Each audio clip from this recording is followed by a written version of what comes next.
Boa noite, queridos. Boa noite. Toda honra e toda glória sejam dadas a Jesus. Queridos, obrigado. Uma grande satisfação estar aqui, um grande prazer. Eu agradeço a Deus em primeiro lugar pela oportunidade de estar compartilhando a palavra com os irmãos. E agradeço a Isabela pelo convite, pela confiança. Eu agradeço a igreja também por me receber. Muito obrigado, meus irmãos, que Deus possa estar abençoando grandemente a vida de vocês. Eu trago um abraço da minha igreja, a primeira igreja batista de Jardim Novo em Realengo, meu pastor Leonardo Matias. Trago um abraço para os irmãos. E agradeço também aos meus amigos que vieram me acompanhar. O pessoal de Parque Seri, o pessoal lá de Jardim Novo, Catiri, Elô, Taizinho também. Deus possa abençoar vocês. A amizade de vocês é muito importante para mim. Mas chega de lenga-lenga, de mais delongas, então eu queria que você abrisse a sua Bíblia na carta de Paulo, Filipenses, capítulo 3, dos versículos 4 até o versículo 14, pelo menos. Não, vamos diminuir isso, do versículo 7 ao 14, não precisa não. Versículo 7 até o versículo 14. Agora, antes da gente fazer a leitura, eu queria que você fechasse os seus olhos e elevasse o teu pensamento ao Senhor. Não olhe para ninguém, não olhe para nenhum lugar. Olhe para dentro de si e se esvazia dos seus problemas, das suas dificuldades, das suas limitações, que nós vamos vivenciar aqui. Nada mais é do que aquilo que o evangelista João diz, que no princípio era o verbo estava com Deus, o verbo era Deus, e o verbo, a palavra, se fez carne e habitou entre nós. Nós vamos ouvir Deus falar através desse verbo, dessa palavra, que penetra no nosso coração a ponto de dividir entre alma e espírito, juntas e medidas. Porque só a Tua palavra, Senhor, pode transformar as nossas vidas. Só a Tua palavra pode fazer de nós pessoas melhores do que somos. Só a Tua palavra, Senhor, pode nos fazer compreender um pouco daquilo que Tu és, daquilo que o Senhor tem para nós. Então, Pai, no nome de Jesus, nós nos sujeitamos à Tua palavra, crendo, Deus, que ela nunca volta vazia. Não opera, Deus, um milagre em nossos corações, que possamos sair daqui diferente da maneira com que entramos, crendo no Teu poder, no nome santo e poderoso do Teu Filho, Cristo Jesus, nós te oramos. Amém e amém. Bom, queridos, o tema de vocês fala sobre, em 2012, meu alvo é Cristo. Interessante falar em 2012 porque, efetivamente, o ano começa agora, né? Depois das festas, depois do carnaval, fim das férias, o ano começa para a gente. E, curiosamente, ou reiteradamente, melhor dizendo, todos os anos a gente faz isso. Começou o ano, acabou o carnaval, a gente começa a fazer os nossos planejamentos, a gente começa a traçar os nossos planos, os nossos objetivos, os nossos ideais, os nossos projetos para esse ano. E algo que nós fazemos, indubitavelmente, todo ano começa. Algumas pessoas fazem dietas, planos para dietas, eu já desisti, não quero mais fazer, eu desisto. Outras fazem planos para namoros, casamentos, outras fazem planos para vestibular. Vou fazer um vestibular para isso, vou fazer um vestibular para aquilo, vou fazer um concurso, vou fazer isso, vou fazer aquilo outro. Enfim, por aí nós vamos. Mas o que importa é que nós sempre fazemos os nossos planos. E geralmente esses planos visam alcançar uma situação melhor da situação que nós estamos atualmente. Quer seja uma faculdade, quer seja um emprego, enfim. E esses talvez sejam os seus planos, os meus planos, os nossos planos para 2012. E dentro desses planos, nós colocamos Jesus também. Tem todos esses planos e eu vou botar Jesus aqui no lugar dele, aqui, junto com os meus outros planos.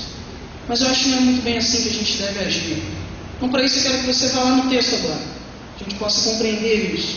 Filipenses 3, versículo 7. Mas o que para mim era lucro, passei a considerar como perda por causa de Cristo. Mais do que isso, considero tudo como perda, comparado com a suprema grandeza do conhecimento de Cristo Jesus, meu Senhor, por quem perdi todas as coisas. Eu os considero como esterco para poder ganhar Cristo e ser encontrado nele, não tendo a minha própria justiça que procede da lei, mas a que vem mediante a fé em Cristo, a justiça que procede de Deus e se baseia na fé. Quero conhecer Cristo, o poder da sua ressurreição e a participação em seus sofrimentos, tornando-me como ele em sua morte, para de alguma forma alcançar a ressurreição dentre os mortos. Não que eu já tenha obtido tudo isso ou tenha sido aperfeiçoado, mas prossigo para alcançá-lo, pois para isso também fui alcançado por Cristo Jesus. Irmãos, não penso que eu mesmo já o tenha alcançado, mas uma coisa faço, esquecendo-me das coisas que ficaram para trás e avançando para as que estão adiante, prossigo para o alvo, a fim de ganhar o prêmio do chamado celestial de Deus em Cristo Jesus. Amém. Bom, queridos, e isso que nós falamos aqui antes da leitura do texto é uma verdade nas nossas igrejas hoje em dia. As pessoas fazem muitos planos, uma verdade no meio da nossa juventude. Nós desenvolvemos uma compreensão errônea de que Cristo é apenas mais um dos nossos alvos a serem alcançados, de que Jesus Cristo é apenas mais uma dentre inúmeras opções para esse 2012. A lição de 2012 eu tenho vários objetivos, então eu vou colocar Jesus no meio desses objetivos. Infelizmente nós desenvolvemos essa compreensão, uma compreensão que destoa daquilo que Deus quer para as nossas vidas, porque nós colocamos Cristo lado a lado com esses outros planos, colocamos Cristo em pé de igualdade com essas outras coisas, com uma boa casa, uma boa família, enfim.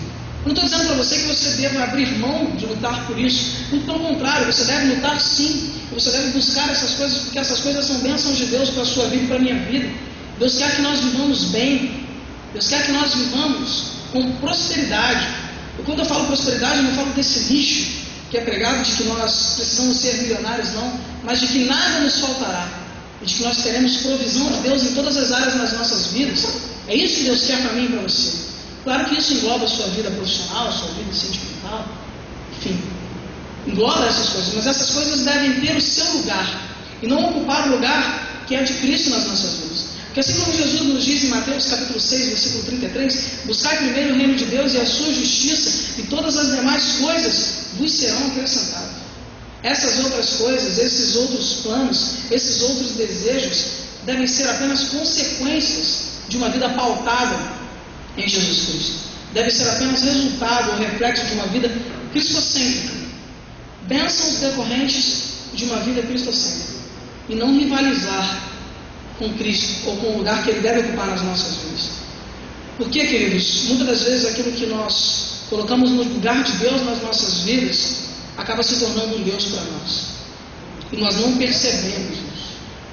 E aí quando nós paramos para acordar, a gente já está num culto completamente idólatra àquilo que nós queríamos. E aquilo é tão importante, tão importante, tão importante, que chega a ser mais importante que o próprio Deus nas nossas vidas. Felizmente a gente se preocupa com muitos dos mandamentos, né? Não, Senhor, eu não consigo obedecer ao quarto, ao quinto, ao sexto, ao sétimo mandamento. Quando na realidade a nossa maior dificuldade é obedecer ao primeiro, é amar a Deus acima de todas as coisas. E quando o amor de Deus confronta-se com os nossos interesses, a grande maioria das vezes os nossos interesses vencem. E infelizmente temos visto uma geração que perpetua esse hábito, que perpetua essas atitudes. E algo interessante no texto que nós lemos é que nos versículos 7 e 8, Paulo deixa bem claro que Cristo era o que movia a sua vida. E Cristo era o verdadeiro alvo da sua vida. Cristo, na realidade, era a motivação pelo qual Paulo vivia. Todas e quaisquer outras coisas eram secundárias ante a presença e a importância de Cristo na vida de Paulo. Todas as outras pretensões do apóstolo eram secundárias, eram o resto. E ele vivia com esse foco: Cristo é o meu alvo, Cristo é o meu objetivo. Por isso que ele diz mais lá na frente: não esquecendo das coisas que para trás ficam, prossigo para o alvo. O foco de Paulo era o próprio Cristo. E o curioso é que Paulo faz uma síntese das suas prerrogativas, né?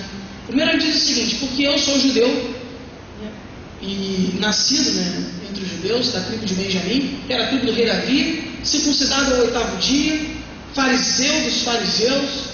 Quanto ao zelo com o judaísmo, eu era perseguidor da igreja. Quanto ao farisaísmo, eu era irrepreensível no cumprimento da lei. Em outras palavras, Paulo dizia: eu era o cara.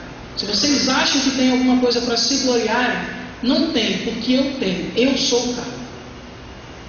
Mas, depois Paulo fala assim: faço todas essas coisas esterco, estrume, nada. Precisamos desenvolver a mesma compreensão que Paulo tinha, de que todos os nossos esforços, todas as nossas conquistas, todos os nossos objetivos, diante de Jesus Cristo, não são nada. E é esse lugar que eles devem ter, o lugar do nada. Sempre o segundo, terceiro, quarto, quinto, mas nunca o primeiro lugar nas nossas vidas. Paulo era uma pessoa extraordinária, meus irmãos.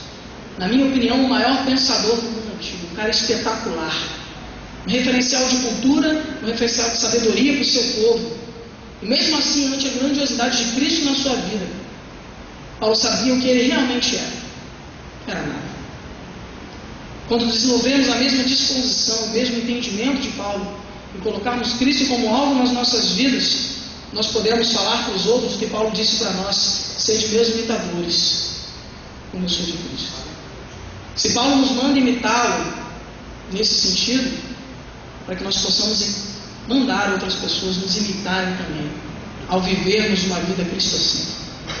Outra coisa interessante sobre isso é que no início do culto, o irmão ainda na voz do além, né, quando você estava, que ele falou o negócio lá, aí ele falou assim que o alvo é o objetivo, é o fim. E realmente uma das definições da palavra alvo é o fim de alguma coisa, ou seja, o objetivo pelo qual nós vivemos, ou pelo qual nós realizamos alguma coisa. O problema é que quando nós falamos que Cristo é o fim das nossas vidas, as pessoas aí compreendem que quando eu aceito a Cristo, a minha vida acabou, né? É o fim, literalmente é o fim, eu não vou mais me divertir, eu não vou mais viver, eu não vou mais sorrir, eu não vou mais ter amigos, agora eu serei um Bíblia, fadado aí todo domingo para a igreja, não posso mais ir à praia, não posso fazer nada. Quando na realidade é exatamente o contrário.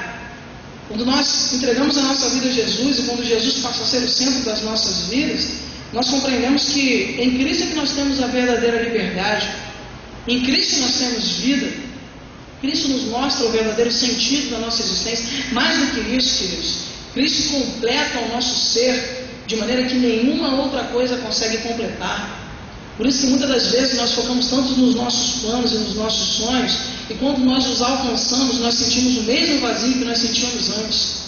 Porque nada nem ninguém pode suprir o vazio que existe dentro do teu coração e que só pode ser suprido pela presença de Cristo Jesus na tua vida. Nada e nem ninguém pode suprir isso vazio. Por isso que aconteceu algo comigo, né? Eu sou advogado. E aí eu queria passar na prova do OAB. Todo camarada que entra na faculdade de Direito, é o sonho da vida dele, pelo menos por um tempo, ele passar no raio da prova da OAB. E aí eu estudava igual um desesperado, né? Tipo, não preciso passar na prova, preciso passar na prova, preciso passar, isso antes mesmo de fazer a prova. Só que quando chegou perto da prova, eu descansei um pouco, né? Eu disse, senhor, o senhor sabe todas as coisas. Aí eu estudava só de manhã, jogava bola à tarde, estudava à noite, estudava quando dava e tal, eu estudava de forma meio relapsa. Aí acabou que passei na primeira fase. Caramba, vou estudar para a segunda. Aí na segunda fase dei um gás melhor, estudei, passei na segunda fase e falei assim, caraca, o sonho da minha vida, virei advogado. Virei advogado, maravilha. Aí teve a cerimônia de entrega da carteira da OAB. Um monte de advogado lá, o pessoal tudo nariz em pé. E aí me deram a carteira, cara. Aí eu peguei a carteira assim, olhei para a carteira, tipo, e daí? E daí? O fato de ser ou de não ser advogado só faz diferença que se eu não fosse advogado, eu estaria trabalhando com outra coisa.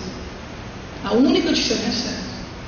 Porque a verdadeira diferença é aquela que nos transforma em pessoas melhores. A verdadeira diferença é aquela que faz com que você abençoe a tua família dentro da tua casa. A verdadeira diferença é aquela que faz com que você seja referencial para a vida dos teus amigos. A verdadeira diferença é aquela que faz com que você sempre tenha uma palavra de bênção para dar para alguém que precisa. Não é faculdade, concurso, dinheiro nenhum no mundo que vai te dar. A verdadeira diferença é quando Cristo é o alvo da tua vida e as pessoas veem Cristo em você, sem você precisar falar de Cristo para elas. Essa é a verdadeira diferença. Isso é o que nós realmente ganhamos, é isso que vale a pena. E Paulo tinha essa compreensão. Paulo tinha. Então, quando Paulo compreende, como Paulo compreendia que Cristo era o alvo da sua vida, nós também precisamos compreender. E mais do que isso, nós podemos transcender. O que João, capítulo 14, versículo 6, nos diz que, Jesus diz que Ele é o caminho, a verdade e a vida, e ninguém vem ao Pai a não ser por Ele. Isso nos mostra o seguinte, queridos, que transcendendo o tema de vocês, que aliás é muito bom, Cristo é o nosso alvo, sim, mas o caminho que nós percorremos até alcançá-lo é o próprio Cristo. E a força que nos faz caminhar por esse caminho também é o próprio Cristo operando dentro de nós com o seu Espírito Santo. É isso que Cristo quer dizer quando Ele diz que Ele é o caminho, a verdade e a vida. Se Cristo não se mover dentro de você, se Cristo não estiver dentro de você, queridos, muito dificilmente você conseguirá mantê-lo como alvo para a sua vida. 2012, 2013, diminuir em março, nessa semana, hoje até meia-noite. Se Cristo não estiver dentro de você, dificilmente conseguiremos tê-lo como alvo. Quiçá alcançá-lo como objeto das nossas vidas. Então, quando nós compreendemos isso, de que Cristo é o alvo, o caminho e a força que nos faz caminhar por esse caminho, a fim de atingir o próprio alvo, que é Cristo, nós compreendemos aquilo que diz em Colossenses, capítulo 1, versículo 16, em que tudo foi feito por Ele, nele, para Ele. Todas as coisas, inclusive eu e você, inclusive os seus planos e os meus planos, inclusive os seus alvos e os meus alvos. Tudo que fazemos, projetamos, pensamos, nos deve levar a Cristo, não ao contrário. Muitas das vezes nós invertemos esse papel e usamos Cristo para Cristo nos dar as coisas, né? Aí queremos algo de Cristo, assim, Jesus, eu preciso de alguma coisa, então vou me aproximar de Jesus. Jesus é Deus, então Ele vai me dar aquilo que eu quero. Na realidade, querido, você não percebeu, mas o seu Deus não é Jesus, e sim aquilo que você quer. Porque Jesus para você passou a ser um ídolo, né? Você está cultuando para que Ele possa te dar alguma coisa. Infelizmente nós perpetuamos essas práticas, continuamos, corroboramos com esses hábitos. Se eu tenho um sonho, querido, de ter uma família, se eu tenho um sonho de ter um bom emprego, essa família deve ser o referencial ou exponencial de Cristo governando o meu lar, a fim de glorificar o nome dele. Se eu tenho um bom emprego, esse emprego é o exponencial do cuidado de Deus para a minha vida, a ponto dele me suprir, dele suprir as minhas necessidades com um trabalho honesto, digno, a fim de que Deus seja glorificado na minha vida. Essa é a percepção que a gente tem que ter das coisas. Não colocar coisas acima de Deus. Aliás, nós temos o costume de coisificar pessoas e pessoalizar coisas. Quantas e quantas vezes você coloca coisas na frente das pessoas que estão na sua vida? Quantas e quantas vezes você coloca coisas acima das pessoas que estão na sua vida? E transferimos isso para Deus também.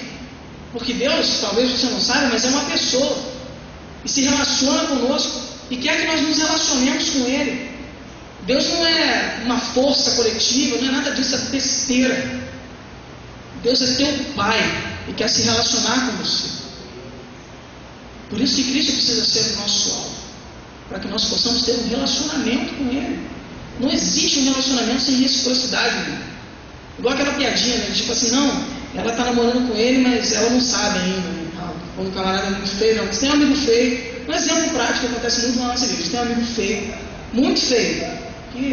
E aí, o mais feio de todos, né? Enfim, o feião. Aí o feião chega pra você e fala assim, pô, cara, eu tô namorando. Aí você fala, pô, mas não conta pra ela não, né? Senão ela termina e tal, ela zoada no cara, não sei o quê. Às vezes a gente pensa que isso é relacionamento, né? Assim, ah não, eu tô me relacionando com Jesus, mas ele não sabe. Ele não controla nada da minha vida, todas as minhas atitudes eu me decido, eu que tomo sozinho mesmo, mas ele é meu Deus, eu fecho com ele. Fechamento, Jesus é fechamento. Mas, pô, cara, que relacionamento é esse? Não existe relacionamento sem reciprocidade. Não poderemos chegar ao alvo se Cristo não nos levar até Ele mesmo. Precisamos esclarecer isso para as nossas vidas, esclarecer isso na nossa cabeça. Entendeu? Então Cristo é o fim, Cristo é o destino, é a razão pela qual eu tenho todos esses planos, todos esses sonhos, todos esses objetivos. Inclusive, Cristo não é a razão da minha vida, Cristo é a própria vida dentro de nós. Amém? Amém? Vamos lá. Outra coisa que precisamos compreender a respeito do apóstolo Paulo é que Paulo vivia no Império Romano.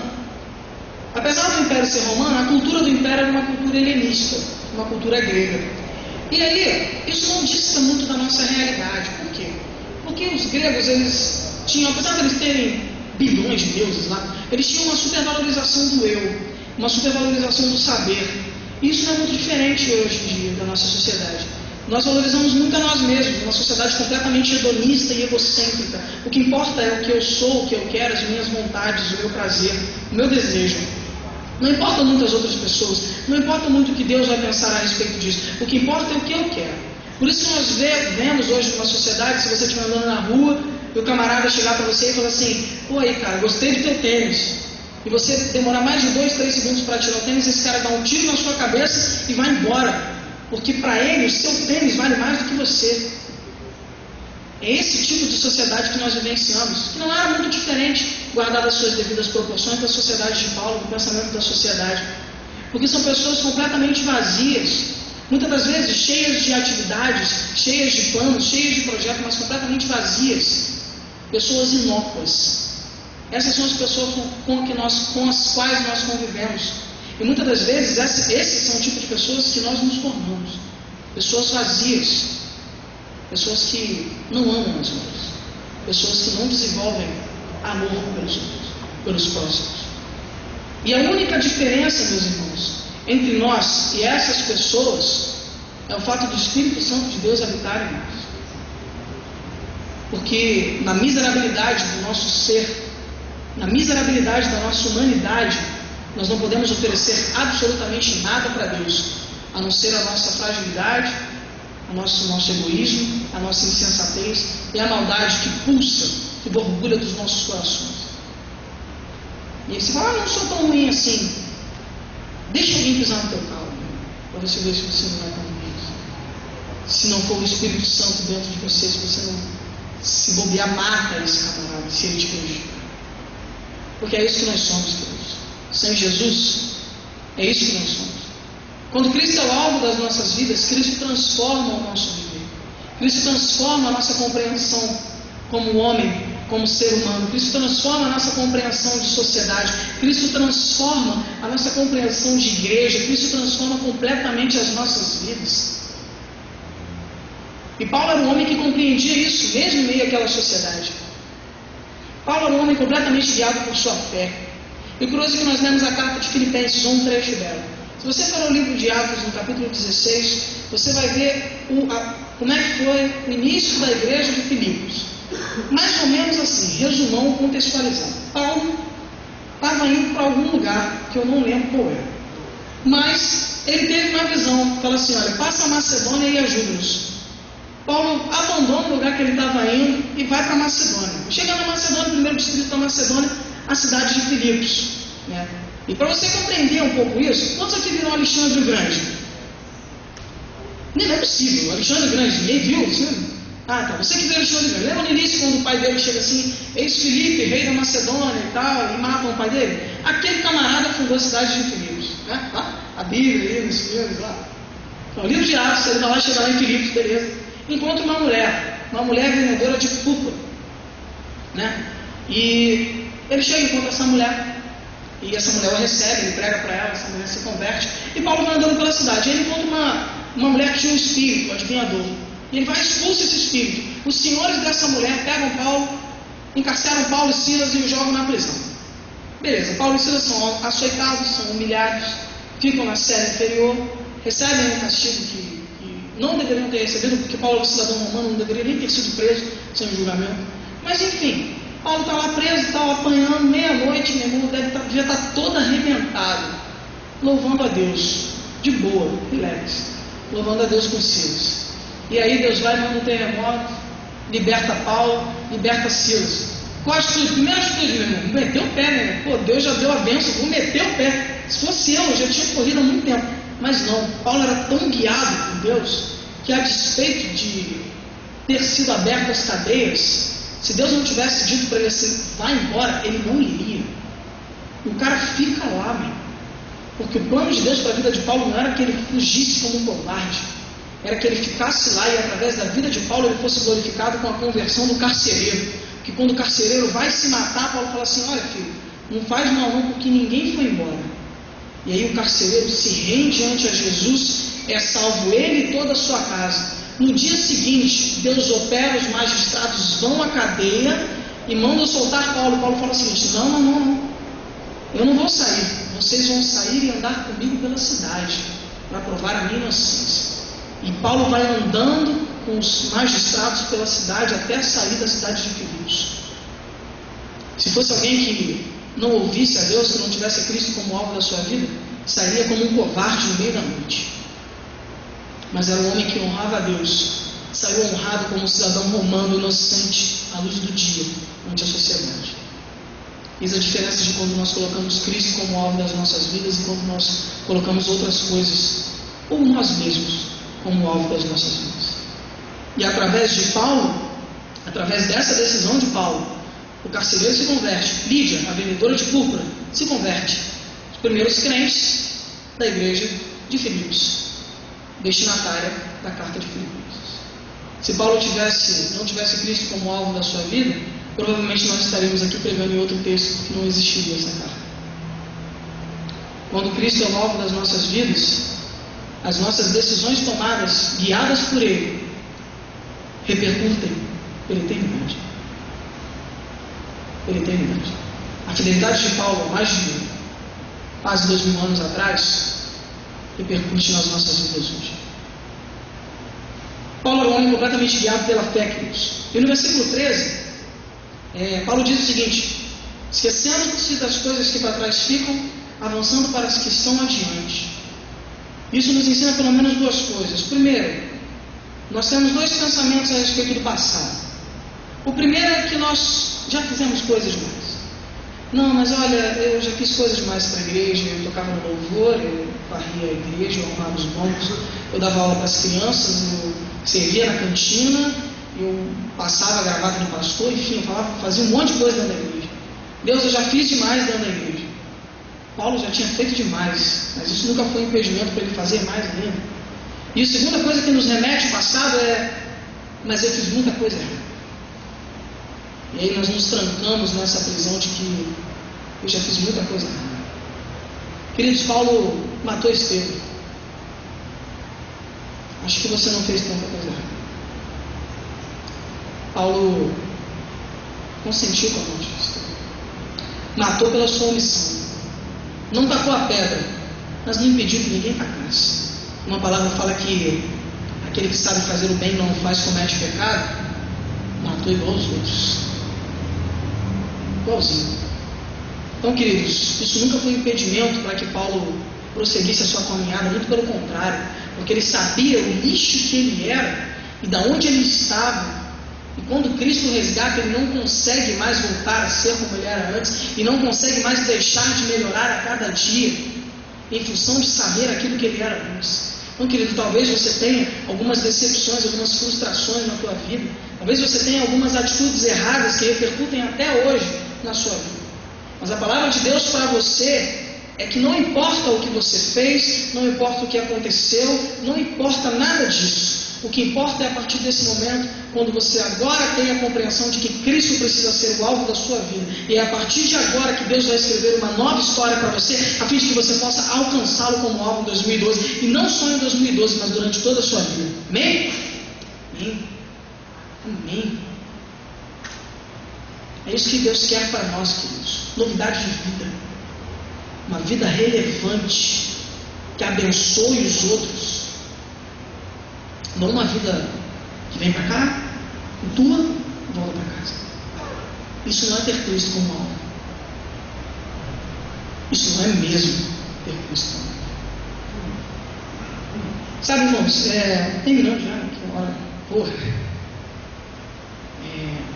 É impressionante assim como a gente vê. Jovem é um negócio maneiro, né? Assim, você toma as maiores decisões. Eu tenho um amigo que fala que eu consigo tomar as decisões mais difíceis em frações de segundos e destomá-las numa rapidez totalmente impressionante. O jovem é meio assim. Aí você às vezes vai num congresso, num acampamento, você vê as pessoas tomando decisões, e as pessoas afluem lá na frente. E algumas dessas decisões efetivamente são decisões. O camarada vai lá, se decide, muda completamente de vida e dali ele desponta, mudou, é outra pessoa. E muitas das vezes a gente também está nesse bolo, a gente vai lá com uma decisão e essa decisão dura algum tempo e depois a gente começa a fraquejar, a gente começa a esmorecer e a gente está pior do que quando a gente estava contando isso. Não que a nossa decisão não tenha sido sincera. Às vezes é, queridos. Às vezes é. Mas em algum momento depois dessa decisão, quer seja ela para o campo missionário, quer seja ela para o ministério, quer seja ela para uma vida mais santificada, para uma vida consagrada a Deus, em algum momento após essa decisão, nós perdemos o alvo. Por algum motivo. Talvez um relacionamento que te afaste de Deus, talvez algumas amizades que são muito legais, mas que te levam para caminhos que você não deve ir. Talvez uma pressão dentro de casa, porque ninguém na sua casa é crente, e no domingo eles querem fazer um churrasco e você está indo para a igreja. Talvez uma pressão na faculdade, porque ser crente é coisa de burro, né? Não é o que dizem por aí? Ah não, agora eu estudei Kant, Locke e Rousseau, eu sou inteligente, sou um gênio, não preciso de Deus. Ledo engano, queridos. Ledo engano. Como diz o próprio apóstolo Paulo, né? A profundidade da riqueza, do saber e do conhecer de Deus. E aí, mas essas coisas nos embaraçam, nos envolvem e nos levam para longe do Senhor, para longe do foco, para longe de Cristo. Queridos, a mensagem de hoje não é, eu quero saber como é que você tem vivido. Sinceramente, eu não tenho nada a ver com isso. Somos irmãos de Cristo, mas eu não tenho nada a ver com as suas decisões, com os seus erros, com as suas falhas. Mal posso dar conta das minhas, que são inúmeras. E Deus também não está muito ligado com isso, não, filho. Diz a palavra assim: dos teus pecados eu não me lembrarei mais, lançarei no mar do esquecimento. O que Deus quer para as nossas vidas nessa noite é que nós mudemos de postura a partir desse momento. O que Deus quer para nós nessa noite é que isso aqui não seja apenas mais um culto e que daqui a 2, 3 semanas a gente esteja vivendo a mesma vida que a gente vivia antes. O que Deus quer para nós nessa noite é que haja transformação, haja uma mudança, haja uma metamorfose. Porque quando há uma transformação, queridos, ela não pode ser revertida. Você está andando pela parede, você vê uma lagarta, aí ela parou e virou um casulo. Depois ela vai virar uma borboleta. Ela nunca mais vai voltar a ser um casulo, nunca mais vai voltar a ser uma lagarta. Porque ela se transformou. Cristo quer transformar a sua vida nessa noite. Transformar as suas atitudes. Transformar os seus pensamentos. Transformar os meus pensamentos. Que tantas e tantas vezes me levam para longe dele. Tantas e tantas vezes. Reiteradas. Dia após dia. Me afastam de Cristo como algo na minha vida. Sabe, irmãos? Sabe o que diferencia isso que nós falamos há pouco, as pessoas que mantêm a decisão e as que não mantêm? Não é nada nelas, a não ser o fato delas deixarem Cristo transformá-las. Nada que você possa fazer pode te transformar, mas tudo que você deixar Cristo fazer na sua vida, isso sim pode te transformar.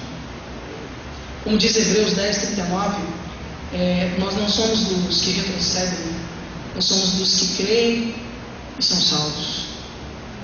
Querido, não retroceda.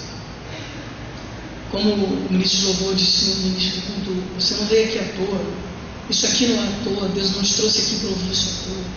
Deus não me trouxe aqui para ouvir isso à toa, porque isso é para mim. Isso é para mim, irmãos. Antes de qualquer um de vocês, eu preciso ser transformado.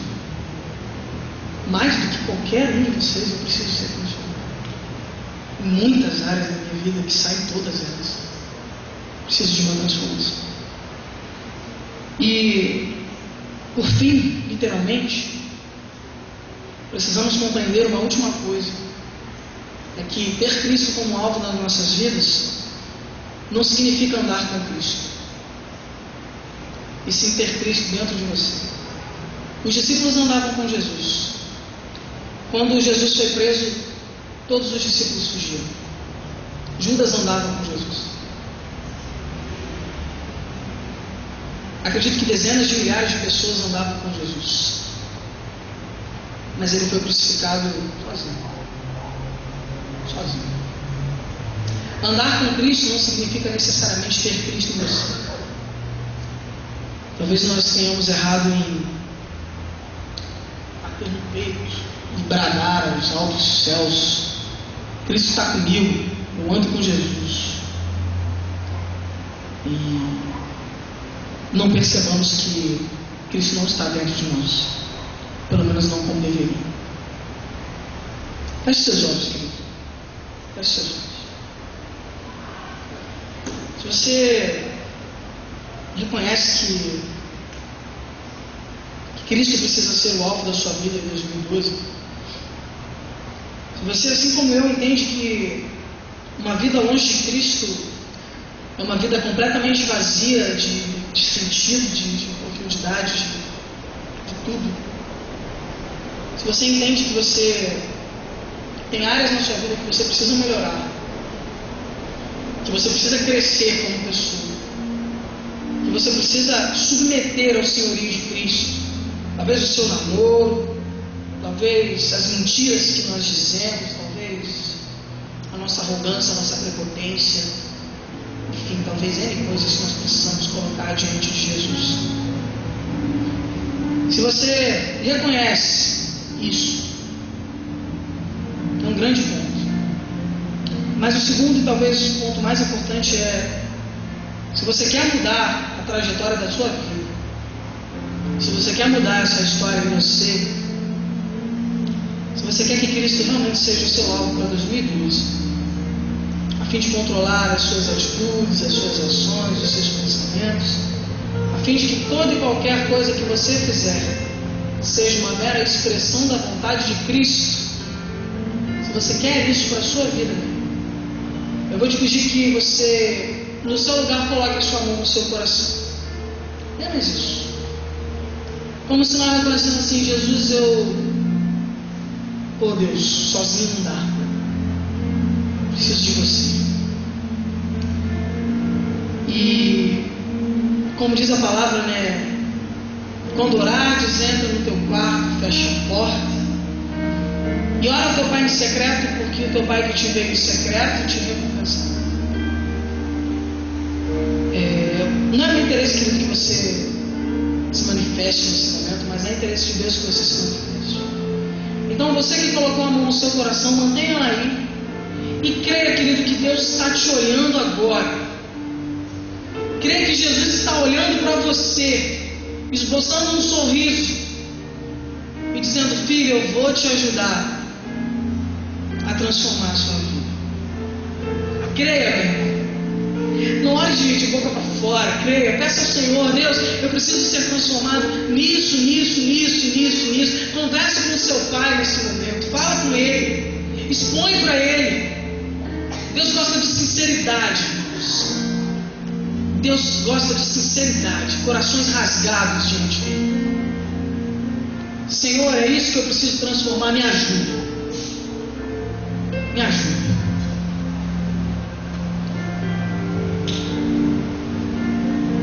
Jesus, Senhor, nós cremos em Ti, nós cremos no Teu poder, Pai, porque Tu foste morto, Deus, e ao terceiro dia Tu ressuscitaste, Pai, e consigo, Deus, o Senhor reconciliaste todas as coisas, Deus, todas as coisas em Ti, Senhor. Por causa do Teu sacrifício, Senhor, nós podemos estar aqui falando contigo, Deus. E não há mais templo, não há mais sacerdote, não há mais sacrifício, não há mais véu nos separando do Senhor, Pai. Deus, porque o Teu sangue nos cobre. Porque cada vez, Deus, que eu peco contra o Senhor no meu dia a dia, o Teu sangue me cobre quando eu me arrependo. Porque eu sei, Senhor, que amanhã eu vou pecar contra o Senhor de novo. Porque eu sei, Senhor, que a minha vida vai ter vários pecados contra o Senhor. E eu sei, Deus, que toda vez que o meu coração se rasgar diante de Ti, e eu sinceramente quiser mudar, o Senhor vai me perdoar, Pai. E nós louvamos o Teu nome por isso, Deus. Porque nós temos um sumo sacerdote que se compadece das nossas fraquezas, que em tudo foi tentado, mas em nada pecou. E por isso pode interceder por nós ante a Deus. Senhor Jesus, Exerce a tua misericórdia mais uma vez sobre nós. E nos ajuda, Deus, a trilhar um caminho. Ou melhor, Senhor, nos ajude a trilhar um caminho, a verdade e a vida. Nos ajude, Deus, a andar em Ti, por Ti, Senhor. Pai, ajuda, Deus, os meus irmãos que reconheceram as suas fraquezas. Ajuda, Senhor, fortalece-os, Pai, que eles possam sentir o Teu cuidado e o Teu poder durante esses dias, Pai. Senhor, no nome de Jesus, que eles sejam transformados por Ti. Cristo, que as pessoas possam olhar para eles e ver o Senhor, Deus. No nome de Jesus, Senhor, transforma a minha vida, porque eu sou o mais miserável de todos os pecadores, o pior de todos, o mais hipócrita, o mais imundo, o mais inútil, o pior servo que Tu tens, Deus. Mas ainda assim o Senhor é misericordioso, que cuida de mim, cuida da minha vida. Mesmo assim o Senhor é misericordioso, Deus, sim. Permitiu que eu Te conhecesse. Deus, perdoa-nos por não trilharmos o Teu caminho. E ajuda-nos, Deus, a partir de hoje, a ter o Senhor como alvo das nossas vidas. Ajuda-nos, Deus, a escrever uma nova história. E que 2012 seja o ano, Deus, em que o Senhor seja glorificado em cada atitude das nossas vidas. Abençoe a vida de paciências. Abençoe, Senhor, o pastor dessa igreja, a liderança dessa igreja. Abençoe esse grupo que desenvolve esse trabalho, Senhor. Fortalece os Teus servos, anima-os, fortifica-os, Deus. No nome de Jesus. Continua conosco, Deus, durante a continuidade desse culto. Fala ainda aos nossos corações.